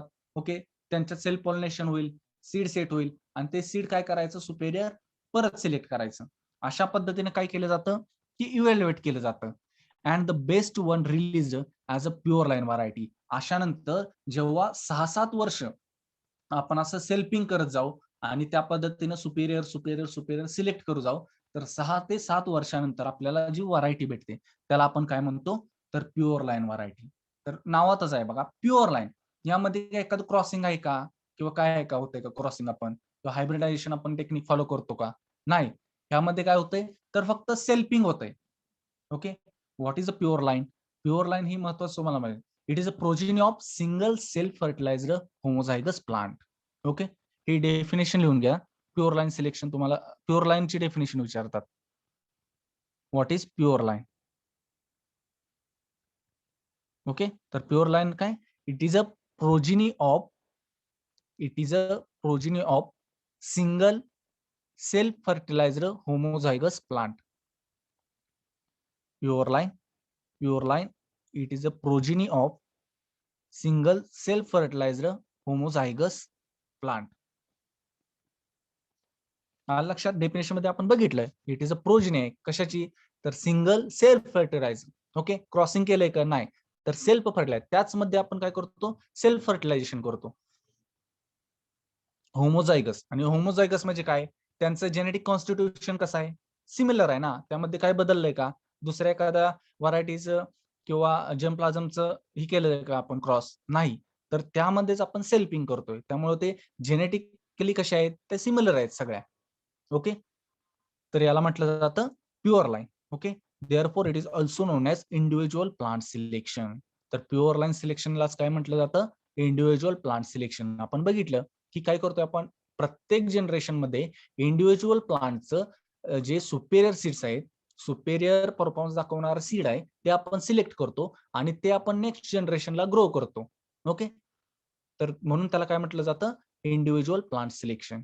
Pure line, it is a progeny of single self fertilizer homozygous plant, त्याला प्युअर लाईन म्हटलं जातं. लक्षात, प्युअर लाईन.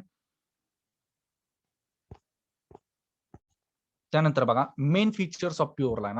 मेन फीचर्स काय आहेत, त्याचे कॅरेक्टर्स काय आहेत, प्युअर लाईन म्हणजे काय, तर बघा, होमोजिनस. ओके, होमोजिनस आहे म्हणजे काय बघा, all the genotypes of a pure line are homogeneous. Okay, that is genetically identical and phenotypically similar. आपण बघितलं की जेनेटिक कॉन्स्टिट्यूशन कसं आहे, त्यामध्ये सेल्फिंगच होतंय ना, यामध्ये क्रॉसिंग अजिबात होत नाही किंवा क्रॉस पॉलिनेशन होत नाही. फक्त आपण काय करणार आहे, त्यात सेल्फिंग करणार आहे आणि सिलेक्ट करणार आहे प्रोजिनी. त्यामुळं जे काही त्यांचं जेनेटिकल कॉन्स्टिट्यूशन आहे ते कसं असणार आहे, सिमिलर असणार आहे, होमोजिनस असणार आहे. ओके, एक जिन्सी आहे ते, त्यामुळं काय, जेनेटिकली आयडेंटिकल आणि फिनोटायपिकली ते कसे दिसणार आहेत, सिमिलर दिसणार आहे, एकसारखे. Thus pure line are homozygous and homogeneous. Okay, homozygous असतात ते आणि होमोजिनस असतात, एकसारखे दिसायला असतात फिनोटायपिकली आणि जेनेटिकली सुद्धा ते होमोजिनस असतात. ओके, त्यानंतर बघा, non heritable differences. Okay, the variation within a pure line is entirely due to environmental factors. Thus variation is non heritable. Okay, जे तुम्हाला व्हेरिएशन थोड्याफार प्रमाणात पाहायला मिळेल, म्हणजे या जनरेशन मध्ये ग्रो केलेलं आणि नेक्स्ट जनरेशन मध्ये क्रॉप असेल ग्रो केलेलं, किंवा एकाच जनरेशन मधले 2 क्रॉप मध्ये थोडंफार जे व्हेरिएशन आपल्याला ऑब्झर्व होतं, तर ते कशामुळे असतं, तर एंटायरली ड्यू टू एन्व्हायरमेंट, एन्व्हायरमेंटलचा इफेक्ट असल्यामुळं ते तसं होतं. तर त्याच्या जेनेटिकल जे कॉन्स्टिट्यूशन आहे त्यामुळं ते होत नाही. म्हणजे हे कसं आहे, नॉन हेरिटेबल आहे. ओके, म्हणजे नॉन हेरिटेबल म्हणजे काय, एका जनरेशन पासून नेक्स्ट जनरेशन पर्यंत हे व्हेरिएबल होत नाही. म्हणजे व्हेरिएशन हे ट्रान्सफर होत नाही. हे एन्व्हायरमेंट मध्ये असल्यामुळं त्या जनरेशन पुरतच ते मर्यादित असते. ते पास आउट होत नाही नेक्स्ट जनरेशनला.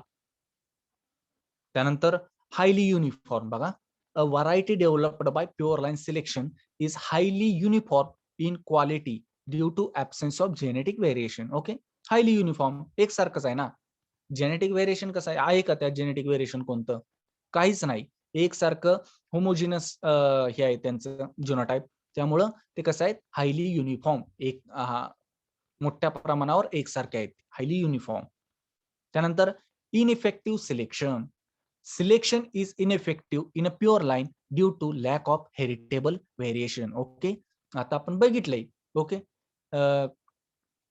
मल्टिपल फॅक्टर हायपोथेसिस मध्ये आपण म्हणजे बघितलंय, की काय आहे, की जेव्हा एखादं व्हरायटी असेल किंवा एखादा जिनोटाइप असेल, तो जर व्हेरिएशन देत असेल, तर त्यात सिलेक्शन करणं हे क्रमप्राप्त ठरतं. पण एखाद्या व्हरायटी ही जर व्हेरिएशनच दाखवत नसेल, तर एकजिन्सीपणा दाखवत असेल, एकसारखापणा, युनिफॉर्मिटी दाखवत असेल, तर त्यामध्ये आपण सिलेक्शन घेऊ शकत नाही ना. जर समजा तुम्ही एखादे प्लांट ग्रो केले सेल्फ पॉलिनेटेड क्रॉप्सचे, तर ते कसे आहेत? एकसारखेच दिसणार ना. मग ते सिलेक्शन आपण कोणत्या ह्याचं करणार? कोणतेही करू शकता तुम्ही. जे तुम्हाला सुटेबल वाटतात, ज्यांचा परफॉर्मन्स चांगला आहे, ते तुम्ही सिलेक्ट करू शकता. पण जरा एखादं क्रॉस पॉलिनेशन मधलं एखादं हे घेतलं आपण क्रॉप आणि सेल्फ पॉलिनेशनचं ॲज कंपेअर टू क्रॉस पॉलिनेशनमध्ये कसा असणार त्यांचा परफॉर्मन्स? ऑब्व्हियसली कसं असणार? सुपेरियर असणार आहे. चांगला परफॉर्मन्स आपल्याला भेटणार आहे. मग त्या अशा प्लांट्समध्ये सिलेक्शन करणं हे क्रमप्राप्त आहे, की कोणत्या क्रॉपपेक्षा, की जे सेल्फ पॉलिनेशननं आपण ग्रो केलेले प्लांट्स आहेत किंवा सिलेक्ट केलेले आहेत. ओके. इनइफेक्टिव्ह सिलेक्शन आहे कारण ते हेरिटेबल आहे due to lack of heritable variation. जे चांगले कॅरेक्टर्स हेरिटेबल होत असतील, तर त्यात सिलेक्शन करणं योग्य ठरतं. पण यामध्ये कसं एकसारखंच आहे. तुम्ही यावर्षी जे लावणार आहे तेच पुढच्या वर्षी तुम्हाला वाण तेच भेटणार आहे. ओके. त्याच्यापेक्षा जास्त असा रिझल्ट वगैरे असं काय नाही वेगळं भेटणार. सारखंच भेटणार आहे. त्यामुळं की इनइफेक्टिव्ह सिलेक्शन आहे यामध्ये, प्युअर लाईन सिलेक्शनमध्ये. ओके. हे झाले त्याचे features homogeneous, non heritable differences, त्यानंतर हायली युनिफॉर्म आहे आणि इनइफेक्टिव्ह सिलेक्शन आहे यामध्ये. त्यानंतर बघा poor adaptation. Okay. Poor adaptation आहे. It is due to narrow genetic base of pure line varieties. Okay. Narrow genetic base आहे. त्यामुळे काय पूअर अडॅप्शन आहे. काय होतं, जसं-जसं आपण सेल्फिंग करत जाऊ, तसं-तसं काय होतं, की आपण बघितलंय की इनब्रीडिंग डिप्रेशन्स आहेत. ओके. तुम्हाला पुढे हेटेरोसिस आणि इनब्रीडिंग डिप्रेशन तुम्हाला टर्म्स येतील टर्मिनॉलॉजीज. ओके. हेटेरोसिस म्हणजे काय? When progeny shows superior performance than their parents. Okay. पॅरेंट्सपेक्षा जर त्यांची जी क्रॉसिंग करून मिळालेली प्रोजिनी आहे, ती जर आपल्याला सुपेरियर परफॉर्मन्स देत असेल, तर त्याला आपण काय म्हणतो? हेटेरोसिस म्हणतो. आणि इनब्रीडिंग डिप्रेशनमध्ये काय म्हणजे काय? की जेव्हा आपण सेल्फिंग करतो किंवा इनलाईन ब्रीडिंग करतो, त्यावेळेस काय होतात? त्यामध्ये डिप्रेशन्स तयार होत जातात. म्हणजे व्हेरिएशन नष्ट होऊन जातात आणि एकजिन्सी पणा येतो. ओके. त्यामुळे त्यात आपण सिलेक्शन करणं किंवा इम्प्रुव्हमेंट करणं त्या पद्धतीने अवघड असते. ओके. त्यामुळे काय होतं इनब्रीडिंग डिप्रेशन्स वाढत गेल्यामुळं काय होतं तर पूअर अडॅप्शन आहे. ओके. नॅरो जेनेटिक बेस असल्यामुळं त्या व्हरायटी कशा आहेत पूअर अडॅप्शनला कशा आहेत पूअर आहेत. त्यानंतर बघा more prone to new diseases. Okay. जे नवीन डिसीज येतील त्यांना कशा आहेत लगेच ते अटॅक होऊ शकतात. ओके. अटॅक होऊ शकतात. Pure line varieties are more prone to attack of new diseases due to genetic uniformity and narrow genetic base. Okay. लगेच ते न्यू डिसीजेसला कसे आहेत इफेक्ट म्हणजे बळी पडू शकतात. त्यानंतर बघा isolation of pure line. Okay. Isolation of pure line. Pure line can be isolated from heterogeneous population as well as segregating populations through individual plant selection and progeny testing. Okay. काय केलं जातं? Isolate केले जातात या pure lines. का? तर त्यामध्ये काय होऊ नये? तर क्रॉसिंग होऊ नये, हेटेरोजिनस पॉप्युलेशन तयार होऊ नये किंवा सेग्रिगेशन. सेग्रिगेशन म्हणजे काय, तर सेपरेशन. ओके, सेग्रिगेशन आपण बघितलंय मेंडेस लॉ, त्यामध्ये सेग्रिगेटिंग जनरेशन म्हणजे काय, सेपरेट होतात, जिथं जिनोटाइप काय होतात, सेपरेट होतात, त्याला आपण सेग्रिगेटिंग जनरेशन म्हणतो. पण सेग्रिगेटिंग कशात होतं, तर ज्यामध्ये क्रॉस पॉलिनेशन होतं त्यामध्येच होणार ना सेग्रिगेशन. ओके, तर असं अवॉइड करायला आपण काय करू शकतो, काय करतो, तर आयसोलेशन करतो, सेपरेटली त्यांचं प्लांट सिलेक्शन केलं जातं आणि प्रोजेनी टेस्टिंग घेतले जातात. त्यानंतर बघा सोर्स ऑफ व्हेरिएशन कोणकोणते आहेत, तर नॅचरल आउटक्रॉसिंग. ओके, नॅचरल जर आउटक्रॉसिंग झालं तर व्हेरिएशन डेव्हलप होऊ शकते त्यामध्ये. त्यानंतर म्युटेशन झालं. Okay, sudden heritable change in the character of organism is called as mutation, त्याला आपण म्युटेशन म्हणतो, सडन हेरिटेबल चेंज असतो हा. त्यानंतर मेकॅनिकल मिक्सचर्स, एखाद्या मेकॅनिकल मिक्सचर्स, ओके, म्हणजे सोन करताना वगैरे हे जर एखाद्या दुसऱ्या क्रॉपचं किंवा दुसऱ्या व्हरायटीचं जर सीड त्यामध्ये मिक्स झालं तर त्यानुसार सुद्धा एखादं नॅचरल क्रॉसिंग होऊ शकतं. Are the important source of genetic variation in pure line varieties. Okay, तर प्युअर लाईन व्हरायटीज मध्ये जेनेटिक व्हेरिएशन येण्यासाठी कोणते घटक कारणीभूत आहेत, तर नॅचरल आउटक्रॉसिंग. ओके, त्यानंतर म्युटेशन असेल किंवा मेकॅनिकल मिक्सचर असेल, त्यामुळं यामध्ये काय होतं, व्हेरिएशन, जेनेटिक व्हेरिएशन प्राप्त होतं.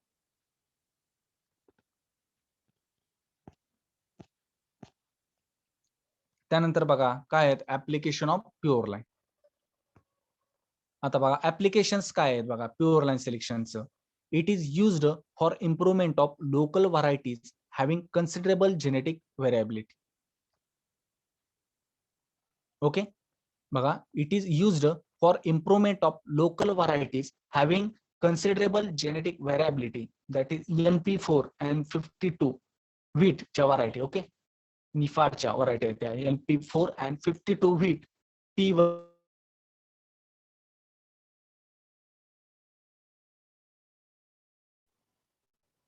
त्यात लाईट कशी आली नाही व?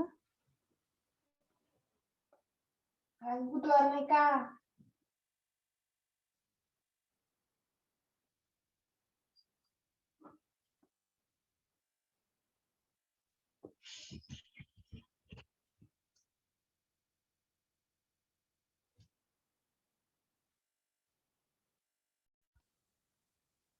एक मिनिट फ्रेंड, जरा प्रॉब्लेम झाला.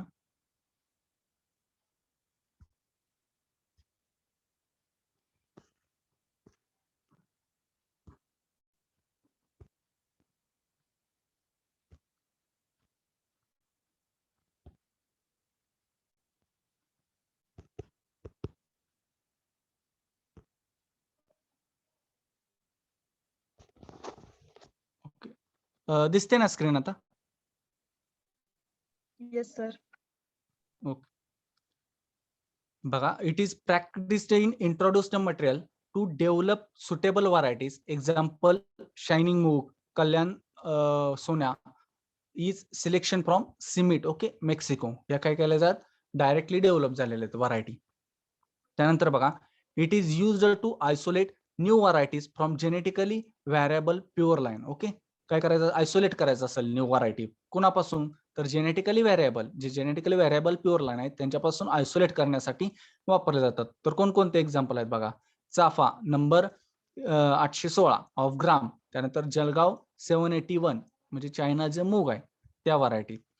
त्यानंतर बघा selection for new characters such as disease resistance, plant type and grain type. Okay, selection for a new character such as disease resistance आणि plant type or grain type साठी आपण selection, हे काय आहे, ऍप्लिकेशन ऑफ प्युअर लाईन्स आहे. Okay, pure line selection मुळे हे आपण ऍप्लिकेशन करू शकतो.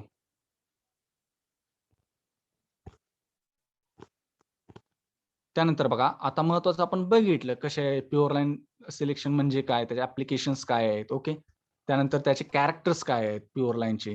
त्यानंतर आपण बघूया ही प्रोसिजर कशी केली जाते. ओके, जे प्युअर लाईन सिलेक्शन आहे तर हे सिलेक्शन कोणत्या प्रोसिजरनं, ओके, कोणत्या कृतीने केलं जातं बघा. तर बघा पहिल्या वर्षी काय केलं जातं बघा, आता select large number of plants, म्हणजे 200 ते 300 प्लांट्स सिलेक्ट केले जातात फ्रॉम देशी और लोकल व्हरायटी. ओके, देशी किंवा ज्या लोकल व्हरायटीज आहेत त्या व्हरायटीमधून 200 ते 300 प्लांट्स सिलेक्ट केले जातात. other mixed population and their seeds are harvested separately. Okay, आता 200 ते 200 प्लांट समजा आपण जर सिलेक्ट केले, तर काय करायचं, प्रत्येक प्लांटचं काय करायचं, जे डिझायरेबल सीड्स आहेत ते सेपरेटली, ओके, आता हे पहिल्याचं, आता पहिल्या प्लांटचं हे सीड, दुसऱ्या प्लांटचं हे, तसं सेपरेटली आपण काय करायचं, ते हार्वेस्ट करायचं. त्यानंतर काय करायचं बघा पुढं, in case of individual plant can't be identified, individual heads may be selected on the basis of easily observable characters such as flowering, maturity date, disease resistance, presence of ants and plant height. Okay, ह्या जे characters दिलेले आहेत, ह्या कॅरेक्टरच्या basis वरती आपण काय करायचं, individual plants किंवा इंडिव्हिज्युअल हेड आहे ते आपण सिलेक्ट करायचं. ओके, जे सुपेरियर आहे ते आपल्याला फिनोटायपिकली सुपेरियर जे तुम्हाला दिसतंय ते काय करायचं, आपण सिलेक्ट करायचं. पहिल्या वर्षी एवढं करायचं. ओके, त्यानंतर बघा दुसऱ्या वर्षी काय करायचं, पहिल्या वर्षी आपण केलं की 200 ते 300 प्लांट्स होते, त्यातलं आपण सिलेक्ट केले इंडिव्हिज्युअली, परत त्यांचं हार्वेस्टिंग सीड्स काय केलं, सेपरेट केले on the basis of various characters. Okay, त्या कॅरेक्टर्स तर आपण डोळ्या समोर ठेवून काय केलं, त्याचं सिलेक्शन केलं. त्यानंतर दुसऱ्या वर्षी आपण काय करायचं बघा, the progenies from selected individual plants are grown with proper spacing along with standard variety row. Okay, काय करायचं, ते जे सिलेक्ट केलेलं सीड आहे इंडिव्हिज्युअल सीड, काय करायचं, ते ग्रो करायचं with proper spacing. Proper spacing त्यामध्ये मेंटेन ठेवायचं along with standard variety. Okay, जे स्टँडर्ड चेक्स असतात, ओके, आपल्याला ते सीड मल्टिप्लिकेशन वगैरे त्यामध्ये येईल की स्टँडर्ड चेक्स काय, स्टँडर्ड व्हरायटी काय आहे. ओके, स्टँडर्ड चेक्स म्हणजे काय, असं प्रॉपर स्पेसिंग ठेवून एक सीड प्रोडक्शन प्लॉट मध्ये, ओके, की जिथं व्हेरियस नॉर्म्स वापरून किंवा जे काही रूल्स आहेत, रेग्युलेशन आहे वापरून, तिथं आपण काय करतो, सीडचं मल्टिप्लिकेशन घेतो, अशा ठिकाणी ग्रो करायचं. त्यानंतर बघा, progenies are evaluated visually and poor, weak and defective segregating progenies are rejected on the basis of visual characteristics. Okay, आता बघितलं आपण व्हिज्युअल कॅरेक्टर्स आपल्याला दिसतं, या व्हिज्युअल कॅरेक्टर्स नुसार जे पुअर आहेत, वीक आहेत किंवा डिफेक्टिव्ह प्रोजेनी आहेत, त्या काय करायच्या, त्या रिजेक्ट करायच्या. आणि ज्या सुपेरियर आहेत, ओके, डिझायरेबल व्हरायटीज आपल्याला दिसत आहेत, त्या काय करायच्या, फक्त आपण सिलेक्ट करायचं. The number of progenies selected should be less to facilitate replication in the trial. Okay, should be काय पाहिजे, लेस पाहिजे, थोड्या प्रमाणात पाहिजे. आपण त्या जे काही प्रोजेनीज सिलेक्ट करणार आहे, should be less to facilitate replicated in the trials. In the trials आपल्याला घ्यायचे आहेत वेगळे, 2-3. त्यानंतर बघा, if necessary this process may be repeated for 1 or more years. Okay, जर नेसेसरी असेल तर 1 वर्षासाठी तुम्ही ही प्रोसेस करा किंवा 2-3 वर्षासाठी केले तरीही चालेल. ओके, कोणती, तर काय करायचं, प्रोजेनीज इंडिव्हिज्युअली सिलेक्ट करायच्या, डिफेक्टिव्ह असतील त्या काढून टाकायच्या. आणि त्यानंतर काय करायचं की रिपीटेड इल्ड ट्रायल घ्यायसाठी आपल्याला थोड्याफार प्रमाणात आपल्याला प्रोजेनी सिलेक्ट करता आल्या पाहिजेत. मग तुम्ही ही प्रोसेस 1 वर्षासाठी किंवा 2 ते 3 वर्षासाठी सुद्धा घेऊ शकता. ओके, ही झालं दुसऱ्या वर्षीची प्रोसिजर. त्यानंतर तिसऱ्या वर्षी काय करायचं, grow the selected progenies in a replicated trial. Okay, replicated trials म्हणजे काय, तर असे प्लॉट्स असतात 1, 2, 3, 4, त्यांचं आपण रेप्लिकेशन केलं जातं. ओके, आरबीडी डिझाईन असेल, ओके, आरबीडी असेल, सीआरबीडी असेल, त्या डिझाईन्स आहेत वेगवेगळ्या. ओके, क्रॉसिंगच्या वगैरे, त्यानुसार काय केलं जातं, त्यांचं पॉप्युलेशन ग्रो केलं जातं आणि त्यांचं ट्रायल्स घेतले जातात. Okay, then the best variety is used as a check for comparison and planted after every 20 to 25 progenies. Okay, काय केलं जातं, त्यानंतर जी बेस्ट व्हरायटी आहे which can be used as a check variety. Okay, त्याचा result इतर variety बरोबर compare करून ॲज अ चेक व्हरायटी आपण वापरायची ती, and planted after every 20 to 25 progenies. Okay, त्यानंतर बघा, if sufficient seeds R available then preliminary yield trial may be conducted. Okay, preliminary म्हणजे काय, सुरुवातीला प्रिलिमिनरी एखादं इल्ड ट्रायल घ्यायचं आणि त्यानंतर मल्टी लोकेशनल इल्ड ट्रायल्स घ्यायचं. ओके, का प्रिलिमिनरी इल्ड ट्रायल्स, त्याचा जर रिझल्ट असेल किंवा डिसीज पेस्ट इन्सिडन्स आपल्याला चेक करायचं असेल सुरुवातीला, म्हणजे कसं ट्रायल अँड एरर आपण पहिल्यांदा सुरुवातीला करून बघायचं प्रिलिमिनरी इल्ड ट्रायल मध्ये, आणि त्यानंतर मल्टी लोकेशनल इल्ड ट्रायल्सला, म्हणजे कशासाठी मल्टी लोकेशनल इल्ड ट्रायल आपण कशासाठी घेतो, तर सीड डिस्ट्रीब्यूट करायला. फायनल स्टेज कोणते, तर मल्टी लोकेशनल इल्ड ट्रायल्स. त्यानंतर जे आपण सीड प्रोड्यूस होतं ते आपण डिस्ट्रीब्यूट करतो, ओके, सीड म्हणून ॲज किंवा न्यू व्हरायटी म्हणून आपण रिलीज करतो. त्यानंतर बघा, selection is made for easily observable characters including disease resistance and number of progenies are reduced. तसंच सिमिलर बघितलं, जे ऑब्झर्वेबल कॅरेक्टर्स व्यवस्थितरित्या दिसतात फिनोटायपिकली सुपेरियर जे आहेत तेच प्रोजेनी आपण सिलेक्ट करायची, जे डिफेक्टिव्ह आहेत डिसीज पेस्ट ज्याच्यावरती इन्सिडन्स झालेला आहे अशा सिलेक्टच करायचे नाही. त्यानंतर बघा 4th to 7th इयर पर्यंत, पहिल्या दुसऱ्या तिसऱ्या वर्षी झाले सेपरेट प्रोसिजर. त्यानंतर 4थ्या ते 7व्या वर्षापर्यंत आपल्याला एक कॉमन प्रोसिजर फॉलोअप करायचे आहे. ते कोणते आहे तर बघा, तर replicated main yield trials, okay, replicated main yield trials are conducted using best variety as a check. Okay, best variety कोणती आहे, चेक व्हरायटी आपण सिलेक्ट केलेली, ते वापरून आपण रेप्लिका जास्त लोकेशन्स त्याचे घेऊन ते टेस्ट करायचे. Quality test is also conducted and used as a basis of selection. Okay, त्यासाठी क्वालिटी टेस्ट मध्ये टेस्ट सुद्धा घेऊ शकता त्यामध्ये तुम्ही. त्यानंतर each progeny is an experimental strain as it is a pure line. Okay, प्रत्येक प्रोजिनी ही काय तर एक्सपेरिमेंटल मटेरियल आहे किंवा एक्सपेरिमेंटल स्ट्रेन आहे as it is a pure line. Pure line असल्यामुळे ती काय एक्सपेरिमेंटल स्ट्रेन आहे. The promising strains are evaluated at several locations along with other strains in coordinated yield trials. Okay, जे promising strains आहेत, desirable genotypes आहेत, ते काय केले जातात, इव्हॅल्युएट करायचे परत सेव्हरल लोकेशन्सला along with other strain in coordinated yield trials. The most promising strains are identified. Okay, जे जास्त प्रमाणात प्रॉमिसिंग आहेत ते स्ट्रेन्स आयडेंटिफाईड करून घ्यायचे.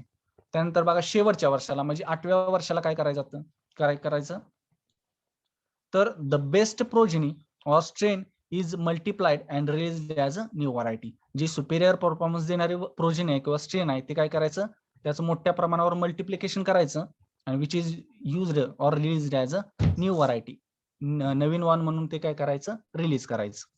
असं 8 वर्षापर्यंत आपण ती प्रोसिजर फॉलो केल्यानंतर आपल्याला काय भेटणार, सुटेबल प्युअर लाईन भेटणार.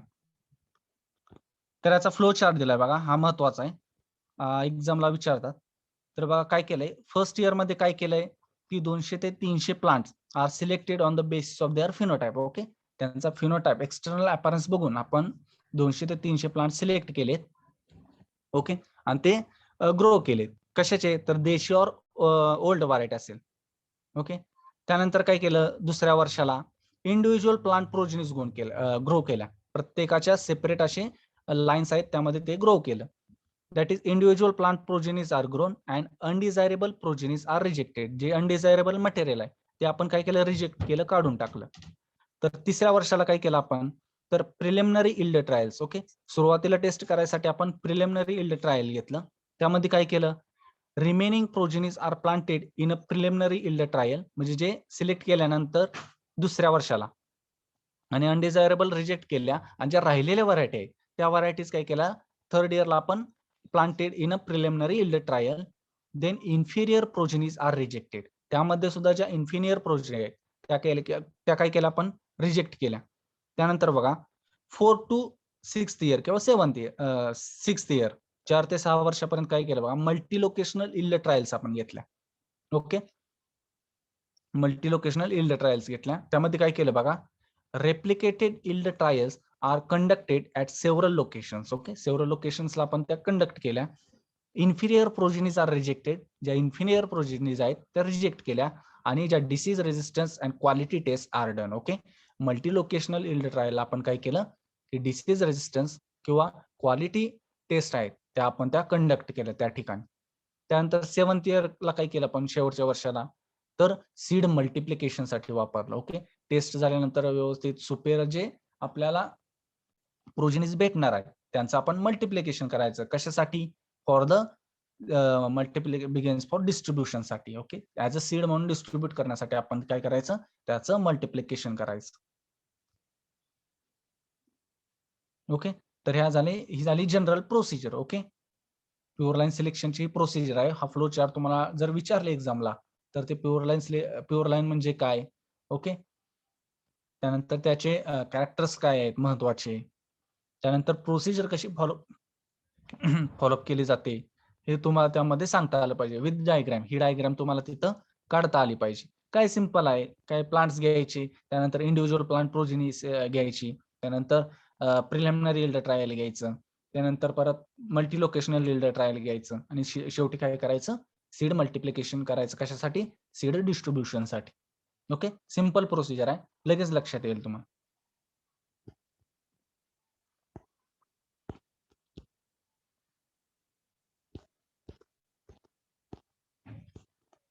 ओके, आता 2-3 आहेत बघतो. ऍडव्हान्टेजेस वगैरे आपण बघू. त्याचं advantages of pure line selection काय आहेत ऍडव्हान्टेजेस. तर प्युअर लाईन सिलेक्शन काय होणार आहे, achieve maximum possible improvement over the original variety as the variety is best pure line present in the population. Okay, जे अगोदरची व्हरायटी आहे, ओके, अगोदर सुरुवातीला आपण जे वापरले होते, जी प्रोजिनी वापरली होती, त्याच्यापेक्षा जी तयार होणारी प्युअर लाईन आहे ती कशी असणार आहे, नक्कीच सुपेरियर असणार आहे. ओके, का तर as a variety is a best pure line present in the population. त्यानंतर being extremely uniform, more liked by farmers and consumers than those developed by other methods like mass selection. Okay, आपण बघितलं की कशी आहे, याच्या characters मध्येच आपण बघितलं प्युअर लाईन मध्ये ही कशी आहे, मोर युनिफॉर्म आहे. ओके, मोर युनिफॉर्म आहे, त्यामुळे काय आहे, युनिफॉर्म यील्ड मिळत असेल आणि युनिफॉर्मिटी असेल तुमच्या व्हरायटीमध्ये, तर ते काय फार्मरला काय होतं, लगेच ते होतं ना, आणि कन्झ्युमरला सुद्धा व्यवस्थित वाटतं घ्यायला, परचेस करायला किंवा वापरायला. तसंच जे मास सिलेक्शन नाही येणार आहे ते कसं असणार आहे, नॉन युनिफॉर्मिटी आहे त्यात. ओके, पुढे आपण बघणार आहे मास सिलेक्शन म्हणजे काय. ऍज कम्पेअर टू दॅट, जे प्युअर लाईन सिलेक्शन आपल्याला मिळणार आहे, ओके, जे प्रोजिनी असणार आहे ती कशी आहे, मोर युनिफॉर्म आहे.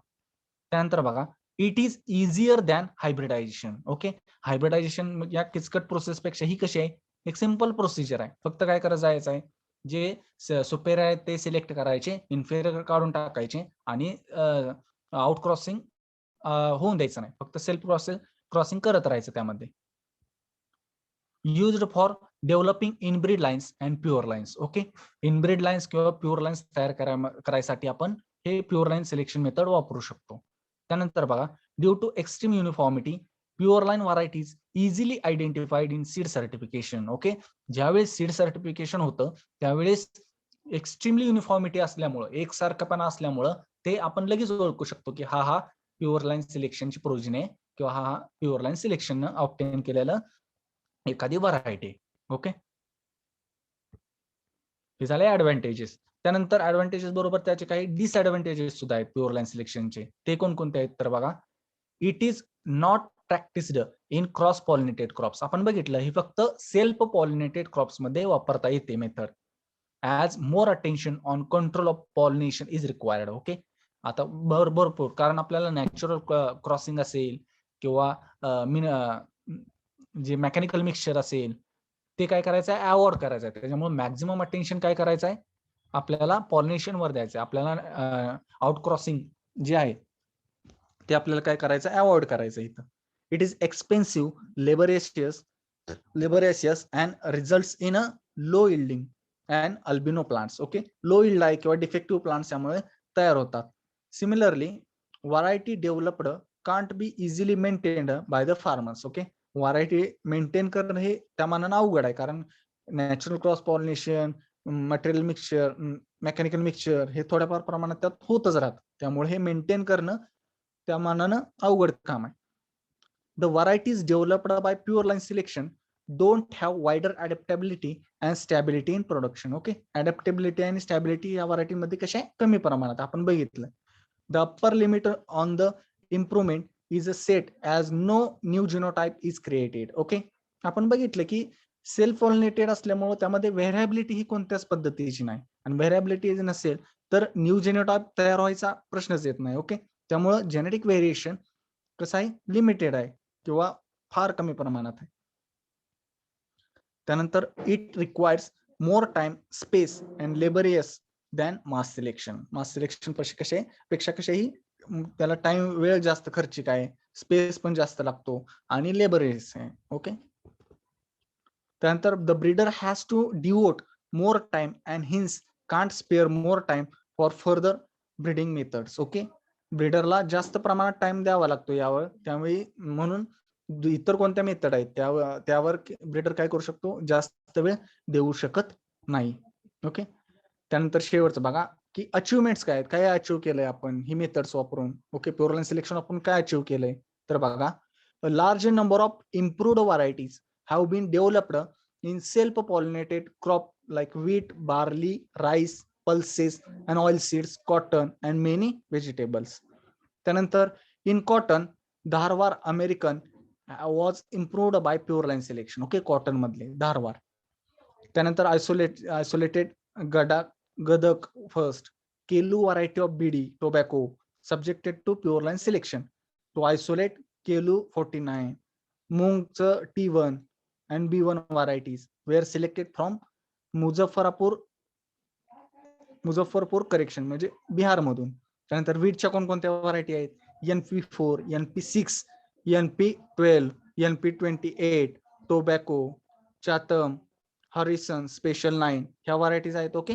त्या कशापासून, प्युअर लाईन सिलेक्शन मेथड वापरून आपण डेव्हलप केले आहेत किंवा मिळवलेले आहेत. ओके.